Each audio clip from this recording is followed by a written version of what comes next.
The National Weather Service in League City issued a severe thunderstorm warning for Southwestern Galveston County in southeastern Texas, southeastern Brazoria County in southeastern Texas, until 8:15 p.m. Central Daylight Time.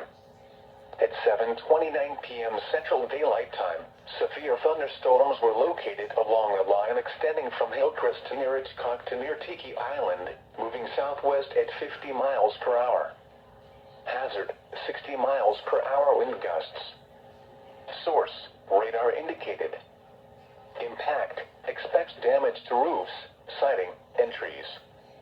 Locations impacted include Southwestern League City, Galveston Causeway, Galveston Island West End, Texas City, Lake Jackson, Alvin, Angleton, Marque, Santa Fe, Freeport, Clute, Hitchcock, Surfside Beach, Richwood, Jones Creek, Danbury, Bayou Vista, Oyster Creek, Jamaica Beach, and Tiki Island. For your protection, move to an interior room on the lowest floor of a building.